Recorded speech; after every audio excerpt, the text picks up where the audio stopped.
Hi everyone, welcome back to my YouTube channel and today's topic is current status of Mendelism and इसमें हम Mendel's principle discuss करेंगे. So let's get started. Sir Gregor John Mendel, known as the father of genetics, was an Austrian monk. जो Mendel थे इनको father of genetics कहा जाता है and ये एक ऑस्ट्रियन मॉन्क थे and he used garden pea for his experiment and ये एक टेम्पल था उसमें ये मॉन्क थे एंड वहाँ पे जो गार्डन था वहाँ से इन्होंने पी प्लांट लिया था जिसे गार्डन पी कहते हैं उस पर इन्होंने अपना एक्सपेरिमेंट किया हाइब्रिडाइजेशन का then he publish the result of hybridisation experiment title experiment on plant hybrid in a journal. Basically इन्होंने जो एक्सपेरिमेंट किया था उसके रिज़ल्ट को उन्होंने हाइब्रिडाइजेशन के रिज़ल्ट को पब्लिश किया एक जर्नल में. उसको टाइटल दिया experiments on plant hybrid in 1856. Okay. Next after that in 1990 the word was independently rediscovered by the three biologist Hugo de Vries, Carl Correns and Erich Tschermak. बोल सकते हैं इसको, हाँ टेसरमर्क बोल सकते हैं. यहाँ पे आर इंक्लूड कर दीजिएगा, यहाँ पे टी आर है, हाँ ठीक है. टेसरमर्क बोल सकते हैं इसको, टेसरमैक. और इन तीनों ने क्या किया, मेंडल के एक्सपेरिमेंट को रीडिस्कवर्ड किया. ठीक है, तीन बायोलॉजिस्ट का नाम है. Mendel discovered the individual traits are inherited as a discrete factor which retain their physical identity in a hybrid. Mendel ने अपने एक्सपेरिमेंट में ये डिस्कवर किया कि जो ट्रेट होते हैं यानी कैरेक्टर्स होते हैं वो इनहेरिट होते हैं एज अ डिस्क्रीट फैक्टर. वो अपने कैरेक्टर को ही रिटेन करते हैं. ठीक है, जो प्रोजनी बनती है वो अपने कैरेक्टर को ही रिटेन करते हैं in a hybrid. Okay. Later these factor come to be known as genes. और बाद में ये जो फैक्टर वर्ड इन्होंने यूज़ किया था मेंडल ने, इसको जीन्स नाम दे दिया. किसने दिया? The term was coined by the botanist Wilhelm Johnson. Genes को जो ये जीन्स वर्ड जो दिया था ये जॉनसन ने दिया था. A gene is described as a unit of heredity that may be influence the outcome of an organism's traits.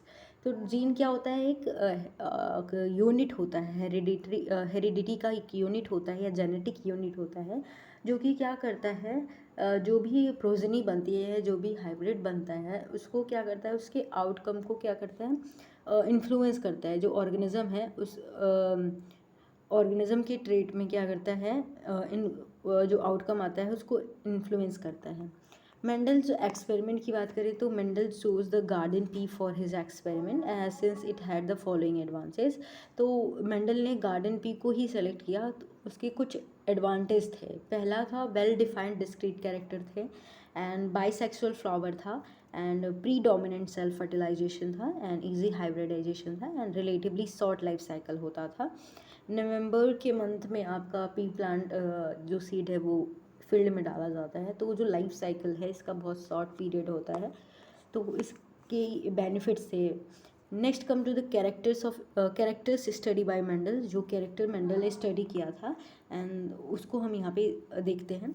The characteristics of an organism are describe as a character. और जो characters को हम traits भी कहते हैं एक organism के. And Mendel study 7 character और trait and these are the these are given here. And all character जो हैं, all character having 2 variants.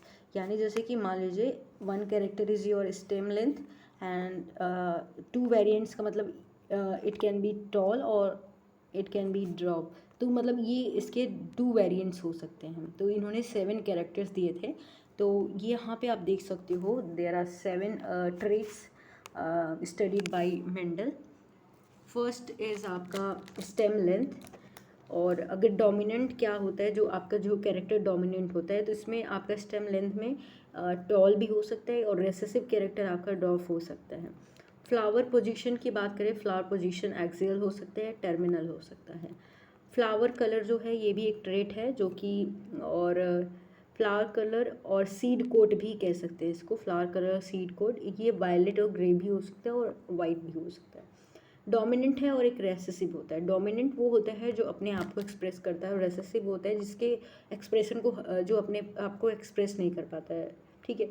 Pod colour भी हो सकता है, पॉड शेप भी हो सकता है, इन्फ्लेटेड और कॉन्स्ट्रिक्टेड भी हो सकता है। पॉड कलर ग्रीन और येलो भी हो सकता है, और कॉटलीडन कलर जो होता है येलो और ग्रीन हो सकता है। तो येलो आपका डोमिनेंट होगा और ग्रीन आपका रेसेसिव होगा। सीड फॉर्म आपका राउंड एंड रिंकल्ड हो सकता है। बिकॉज आप आगे चल के ये पढ़ोगे तो आपको पता होना चाहिए कि मेंडल ने कितने ट्रेट्स के बारे में बात की थी। ये आपके शॉर्ट नोट्स में आ सकता है कि ये टर्म क्या होता है, allele, wild type, mutant allele क्या होते हैं। अगर इनके शॉर्ट नोट में आता है और आप जेनेटिक्स पढ़ रहे हो तो आपको ये पता होना चाहिए। तो ये देख लेते हैं। Each gene may exist in alternative forms known as allele and which code for different version of a particular inherited character. तो एलील हो गया ये। वाइल्ड टाइप और म्यूटेंट, वाइल्ड टाइप या म्यूटेंट एलील्स क्या होते हैं? वाइल्ड टाइप वो होते हैं जो prevalent allele in a population और कॉल्ड वाइल्ड टाइप, मतलब ज़्यादा डोमिनेट होते, प्री वैलेंट होते, ज़्यादा होते हैं। और जो प्री वैलेंट एलील्स होते हैं इन अ पॉपुलेशन उनको हम वाइल्ड टाइप एलील्स कहते हैं। And alleles that are present at less than 1% in the population and have been altered by mutation और कॉल्ड म्यूटेंट एलील। जो बहुत कम होते हैं और म्यूटेशन की वजह से अल्टर हो जाते हैं, उन जीन को हम म्यूटेंट जीन कहते हैं और म्यूटेंट एलील कहते हैं, ठीक है। नेक्स्ट आपके है डोमिनेंट एंड रेसेसिव एलील क्या होते हैं। और डोमिनेंट एलील जो होता है वो हाइड करता है expression of recessive allele and it is represented by an upper case letter. ये जो आपका डोमिनेंट कैरेक्टर होता है, ट्रेट दिखाता है जो एलील होता है, ये टीटी होगा। अगर ये रेसेसिव होगा तो ये अपर केस नहीं होता है, ये स्मॉलर केस में आपको दिखाता है। Recessive allele is an allele that express its effect only in the homozygous state। और रेसेसिव एलील वो होते हैं जो अपने एक्सप्रेशन को मनली जब वो होमोजाइगस मतलब जो एलील होगा एक ट्रेट के लिए, तो इस तरीके से दोनों क्या हो गए, स्मॉल टी होने चाहिए।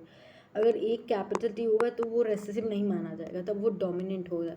तो ये अपने आप को एक्सप्रेस तभी कर पाते हैं that exert its effect only in homozygous state and it in heterozygous condition its expression is masked or hide by dominant allele। it is represented by lower case letter। इसको हम लोअर केस लेटर में represent करते हैं। Homozygous जो होता है, homozygous का मतलब है कि each parent has two allele for a trait और indicating they possess two identical allele of a trait. Homozygous condition क्या होती है? जब आइडेंटिकल एलील प्रेजेंट होता है, जैसे कि अभी मैंने आपको बताया टी आपका ये क्या होमोजाइगस कंडीशन है। अगर यहाँ पे स्मॉल टी कैपिटल टी होगा तो हेट्रोजाइगस कंडीशन होगी, ठीक है। और यहाँ पे डबल स्मॉल टी होगा तब भी ये क्या है, होमोजाइगस होता है। तो रेसेसिव जो एलील होता है अपने आप को एक्सप्रेस तभी कर पाता है जब वो होमोजाइगस कंडीशन में होता है।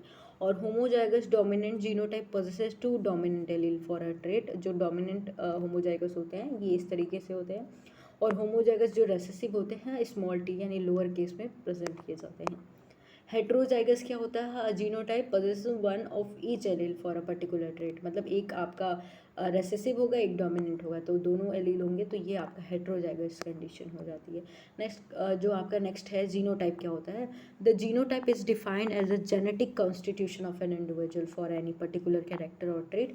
बेसिकली आपका जीनोटाइप क्या है? जेनेटिक कॉन्स्टिट्यूशन होता है किसी भी पर्टिकुलर ट्रेट का, उसको हम कहते हैं जीनोटाइप।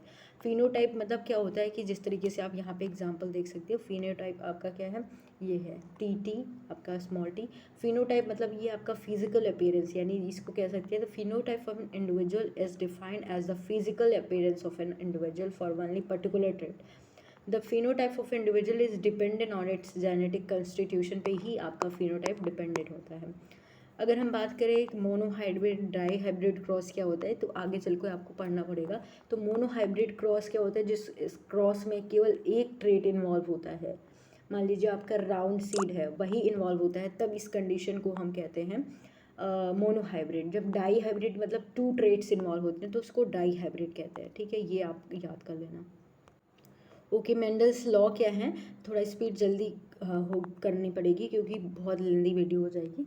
तो मेंडल्स लॉ की बात करें, और ये आपके एमएससी जूलॉजी के लिए जेनेटिक्स के नोट्स, आपके बीएससी कर रहे हो तो बहुत अच्छे नोट्स हैं, आप इसको लिख सकते हो। मेंडल्स लॉ है तो मेंडल ने 3 लॉ दिए थे। फर्स्ट है लॉ ऑफ डोमिनेंस। तो this law of inheritance maintains that when two genes of a pair represent contrasting character the expression of one is dominant over that one of other.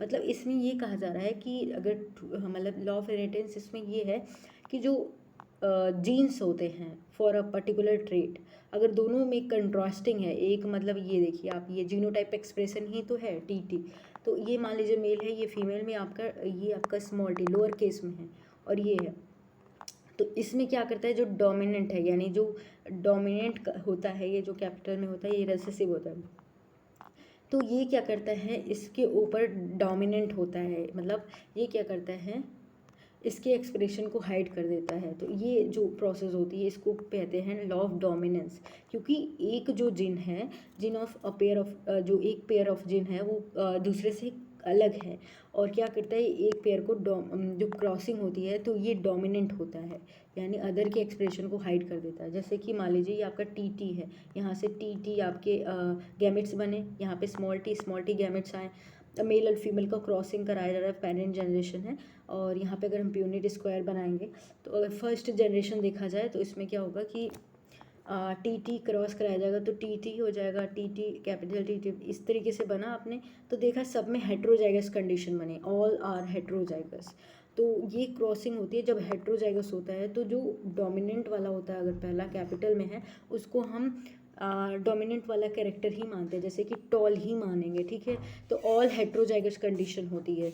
और genotype ratio क्या बनेगा, तो अगर genotype ratio की बात करें तो इसमें 4 रेशियो 0 बनेगा, लेकिन अगर फिनोटाइप की बात करें, देखिए जीनोटाइप की बात करें तो इस तरीके से बनेगा, फिनोटाइप भी आपका रेशियो किस तरीके से बनेगा, ये बनेगा, क्योंकि यहाँ पे मोनोहाइब्रिड क्रॉसिंग ओवर हो रहा है, ठीक है। तो ये चारों क्या है, ये रेशियो बनेगा, और ये टॉल हैं जितने भी आपके ये फर्स्ट जनरेशन में बन रहा है वो आपके कैपिटल टी और स्मॉल टी बन रहे हैं, ठीक है। तो ये सब टॉल हैं।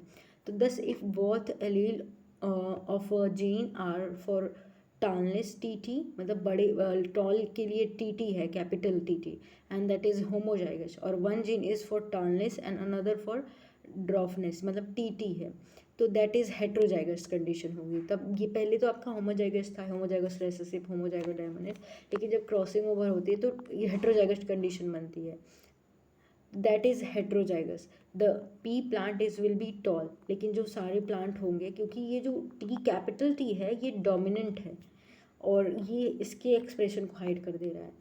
अभी मैंने स्टार्टिंग में बताया कि रेसेसिव जो होते हैं एलील वो अब तभी एक्सप्रेस हो पाते हैं जब ये दोनों होमोजाइगस कंडीशन में, यानी दोनों स्मॉल टी होता तब ये ड्रॉप होते, लेकिन यहाँ पे टॉल है, इसके वजह से ये कंडीशन हो रही है, तो सभी जो पी प्लांट बन रहे हैं वो टॉल होंगे। The expressive feature of expressed only when both the alleles of a genes are in the homozygous condition such that T, ठीक है। रेसेसिव कंडीशन तभी होगी जब वो दोनों होमोजाइगस होंगे। Law of segregation of purity gametes, जिसे हम लॉ ऑफ सेग्रीगेशन भी कहते हैं और प्योरिटी गैमेट्स भी कहते हैं। तो this law state that each individual possesses 2 factor, इस फैक्टर को लेटर जॉनसन ने जीन्स बोला फॉर अ पर्टिकुलर ट्रेट। इन्होंने ये बोला कि जो इंडिविजुअल है किसी भी पर्टिकुलर ट्रेट के लिए जो 2 फैक्टर कंटेन करते हैं, जैसे इसको जीन्स कहा जाता है, 2 जीन्स होते हैं। Eight the time of formation of gamete each number of the pair of a gene separate from each other so that each gamete carries only one factor, gamete are always pure and such and इस तरीके का जो होता है and that such gametes क्या होते हैं, always pure होते हैं। मतलब इसमें क्या हो रहा है, जब आपका गैमेट फॉर्मेशन के टाइम क्या होता है, जब गैमेट्स बनते हैं तो ये आपका कैपिटल टी होगा, ये स्मॉल टी होगा, तो यहाँ से एक ही आपका कैपिटल टी आएगा और यहाँ पे टी आएगा, एक दूसरे से सेपरेट होगा, तो इसीलिए इसको कहते हैं जो गैमेट्स बनते हैं आर ऑलवेज प्योर, ठीक है। इसमें यही कहा जा रहा है। तो it applies only diploid organism, ये डिप्लॉइड ऑर्गेनिज्म में होता है that form haploid gamete to reproduce sexually, ठीक है। इसमें आप यहाँ पे देख सकते हो जब गैमेट्स बन रहे हैं, ये गैमेट्स आपके टी यहाँ से इसमें यही कहा गया ना कि टी आपकी होमोजाइगस कंडीशन से एक ही आपके आते हैं गैमेट्स बनते हैं, तो टी दोनों में से होते हैं। तो यहाँ पे टी क्या बना, टॉल, लेकिन ये हेट्रोजाइगस कंडीशन हो गई। और एक्सप्लेनेशन की बात करें तो क्या बनेगा, at the time of formation of gamete member of pair genes separate from each other. इसमें जो अभी मैंने बताया कि जब गैमेट फॉर्मेशन हो रही है तो जो जीन्स हैं, 2 जीन्स पाए जाते हैं किसी भी पर्टिकुलर ट्रेट के लिए, तो आपस में क्या होता है, सेपरेट हो जा रहा है। The number of chromosome reduce to half in gametes, मतलब अगर टी है 2 था लेकिन एक ही आ रहा है गैमेट में, तो इसे ही कहते हैं जो होता है प्योर गैमेट का लॉ भी है ये। Thus the pair of gene present at homologous loci separate from each other so that each gamete carries only one gene, ठीक है। When plants with these genetic constitution are crossed, the office जो offspring बनेगा, जो offspring बनेंगे gets T gene from one parent and other small t gene from other parent, मतलब दोनों parents से आ रहा है, और इसे ही लॉ ऑफ प्योरिटी कहते हैं। लॉ ऑफ प्योरिटी गैम मतलब ये आप देखिए यहाँ पे प्योरिटी ऑफ गैमेट्स या लॉ ऑफ सेग्रीगेशन कर रहे हैं, क्योंकि यहाँ पे दोनों पेरेंट्स में से एक एक जीन्स आपका सेग्रीगेट हो रहा है। तो मतलब यहाँ पे आप देख सकते हो जो ऑफस्प्रिंग बनेंगे वो आपके एक पेरेंट से एक जीन आएगा, दूसरे पेरेंट से एक जीन आएगा।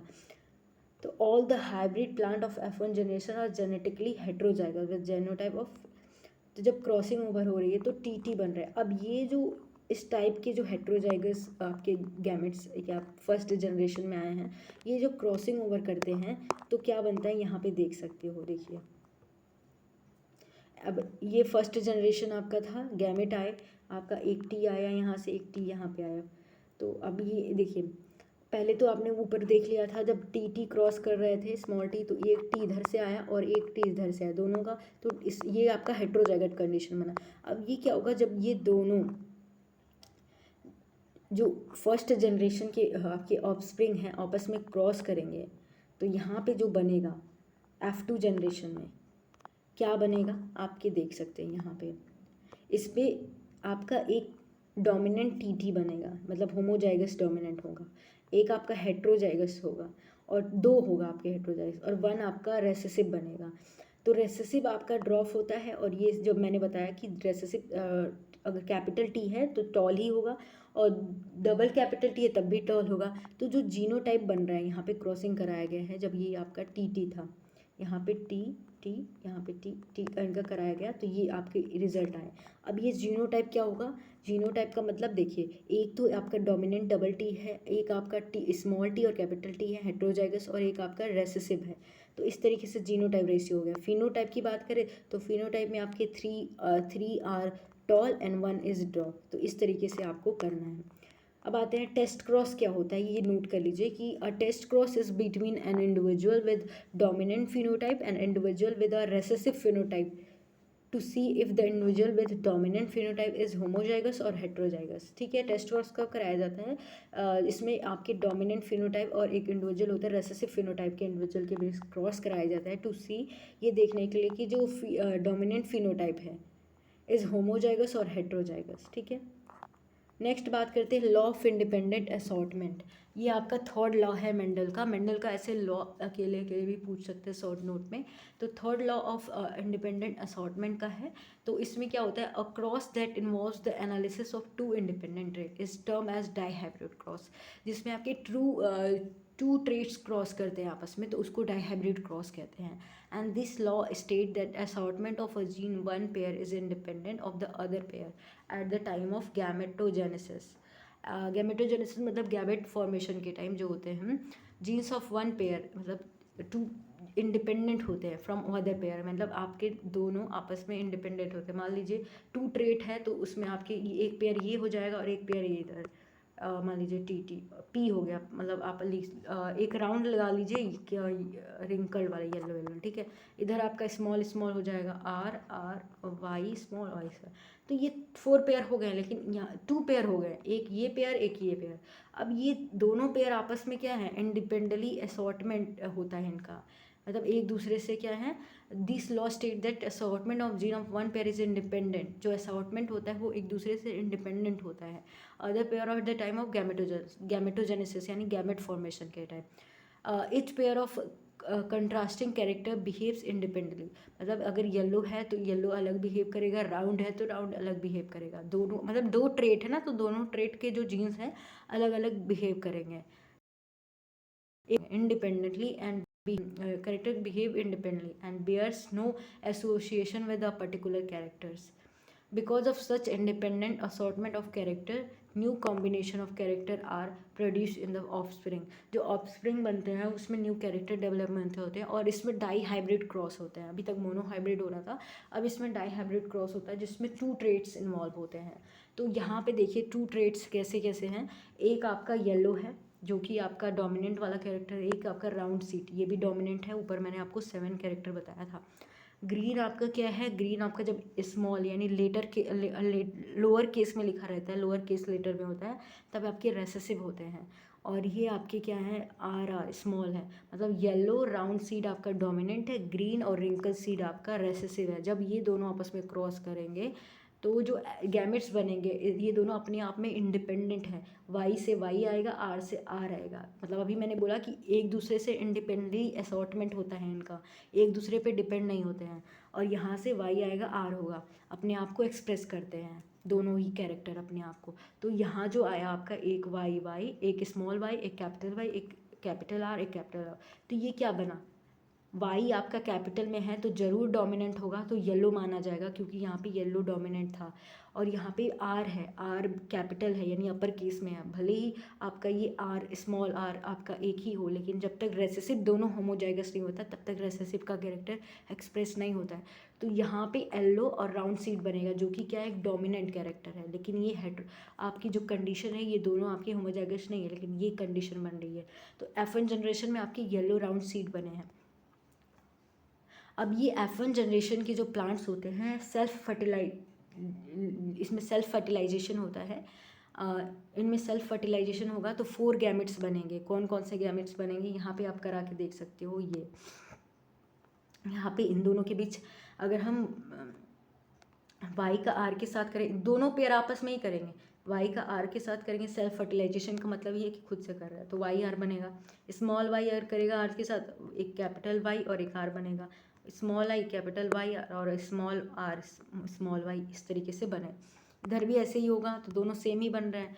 अब F2 जनरेशन में क्या होगा, दोनों का होगा तो जो प्यूनेट स्क्वायर बनेगा इसको प्यूनेट स्क्वायर कहते हैं. अब यहाँ पे ये जो चीज़ें हैं दोनों सेम ही हैं, तो इधर एक लिखेंगे, एक इधर लिखेंगे, एक मेल है एक फीमेल. अब दोनों के बीच कराएंगे तो वाई वाई कैपिटल वाई हो जाएगा और आर आर. इस तरीके से आप फिर इधर करिए, इधर करिए, फिर इधर करिए. सेम आपको प्रोसेस नीचे वाले का भी करना है इस तरीके से. तो जिस चीज़ें आई हैं आप देख सकते हो यहाँ पे. यहाँ अगर यहाँ का वाई और कैपिटल वाई हो गया और आर आर हो गया, यहाँ पे कैपिटल वाई और स्मॉल आई और कैपिटल आर यहाँ पे हो गया. फिर इसके साथ करेंगे तो दोनों कैपिटल वाई हो जाए, स्मॉल वाई हो जाएगा और एक कैपिटल आर हो जाएगा, एक आर हो जाएगा, क्योंकि यहाँ पे इस तरीके से इसको किया हमने. और यहाँ पे दोनों स्मॉल हो जाएगा, रेसेसिव हो जाएंगे. अब ये क्या कंडीशन हुई कि F1 heterozygous plants are self fertilize to produce a F2 generation which is computed using a Punnett square, जो कि शो किया गया प्यूनेट स्क्वायर की यूज़ करके दिखाया गया है. The outcome of the dihybrid cross makes it very clear that segregation of seed colour is independent of the seed shape. मतलब दोनों जो ट्रेट है, दोनों पेयर ऑफ ट्रेट है वो आपस में इंडिपेंडेंट है, दोनों सेपरेट है, अपने आप को एक्सप्रेस कर रहे हैं दोनों. मतलब अगर येलो है तो वो आपका राउंड दिखा रहा है, दोनों अपने आप को ही इंडिपेंडेंट कैरेक्टर शो कर रहे हैं. ठीक है, तो ये यहाँ पे कहना जा रहा है कि colour is independent of the seed shape and both the parental and new combination of the character appear in the F2 offspring. मतलब दोनों ही कैरेक्टर अपीयर हो रहे हैं किसमें, जो ऑफस्प्रिंग बन रहा है, पेरेंट जनरेशन से ऑफस्प्रिंग बन रहा है जो, वो सेम है. ठीक है, तो assortment of gene of one pair is independent of the other pair, तो इसीलिए इसका नाम ही पड़ा था independent assort, law of independent assortment. The use of Punnett square helps to demonstrate all 16 possible combination of these gametes. जो gametes बन रहे हैं, जो combination हुआ था, तो ऊपर हमने Punnett square में देखा, तो कौन कौन से क्या क्या बन रहे हैं देखते हैं. नंबर 6 है, तो इसमें जो आपके दोनों डोमिनेंट बन रहे हैं, येलो राउंड और येलो आपके 1 है, और एक आपका येलो पूरा कैपिटल है, एक हेट्रोजाइगस है तो आपका 2 बन रहे हैं. ये वाला ग्रीन राउंड ये बन रहा है. और ये आपका पता है इस तरीके से आपका अगर रेसेसिव है तो येलो था और रिंकल्ड बन रहा है जो कि 1 बन रहा है. तो इस तरीके से आप इसको इस फिगर को देख के समझ सकते हैं कि क्या क्या बना है. आपका आर और ये आर येलो हो गया, और वाई और कैपिटल वाई तब भी राउंड होगा क्योंकि एक डोमिनेंट है, एक जीन है जो डोमिनेंट है, कैपिटल में है। यहाँ पे आप देख सकते हो एक ही कैपिटल में है, तो ये आपका क्या होगा, राउंड ग्रीन, मतलब आपका राउंड होगा, आर राउंड, और ये आपका क्या होगा, येलो होगा, नहीं सॉरी ग्रीन होगा ना, हाँ ग्रीन, येलो तो डोमिनेंट है तो ग्रीन होगा क्योंकि स्मॉल में प्रेजेंट है। तो इस तरीके से नंबर जो बन रहे हैं 6 बन रहे हैं। दस डाई हाइब्रिड गिव्स जो रेशियो देता है 9:3:3:1, ये फिनोटाइप रेशियो है। फिनोटाइप मतलब जो एक्सप्रेशन है, मतलब अगर हम कहें तो राउंड येलो कितना बन रहा है, येलो राउंड कितना बन रहा है, और रिंकल्ड कितने बन रहे हैं, और ग्रीन रिंकल्ड कितने बन रहे हैं, ये फिनोटाइप है जो एक्सप्रेस हुआ है। और जीनोटाइप रेशियो मतलब आपके जो डोमिनेंट अलग होंगे, रेसेसिव अलग होंगे। तो 1:2 मतलब 1:2 2:1 1:2 2:4 2:2 2:1 एंड 2:1, ये रेशियो बन रहा है आपका जीनोटाइप का, ठीक है।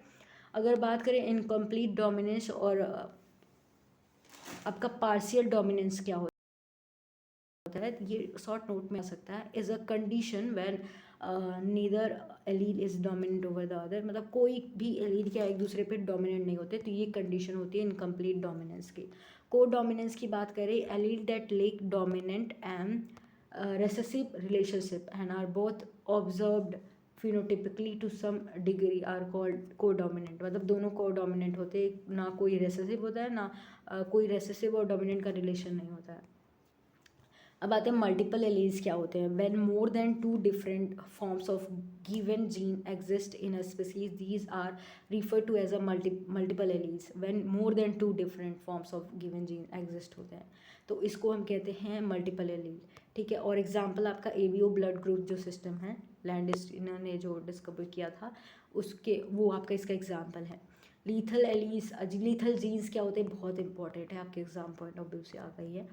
तो जो लीथल जीन्स था was first discover by Lucien and Cuenot, बोल सकते हैं इनको, Lucien and Cuenot while studying the inheritance of coat colour in mice. जो कोट कलर माइस में स्टडी करते वक्त इन्होंने ये डिस्कवर किया था। एंड एलील्स और genes that cause an organism to die, ऐसे एलील्स होते हैं जो किसी भी ऑर्गेनिज्म में डेथ कॉज करते हैं, उनको हम लीथल जीन्स कहते हैं। Only when present in homozygous condition, ये लीथल तभी होंगे जब ये होमोजाइगस कंडीशन में होंगे, where the gene involve in the essential gene, ठीक है, जब ये होमोजाइगस कंडीशन में बनेंगे। वाई जीन इन माउस, जो माउस है, माइस में इन्होंने डिस्कवर किया था, तो वाई जीन इन माउस जो है ये आपका एक लीथल जीन का एग्जाम्पल है। Y gene is responsible for yellow coat colour in mouse. अभी हम आगे देखेंगे जब ये होमोजाइगस कंडीशन में होगा तो क्या होता है, ठीक है।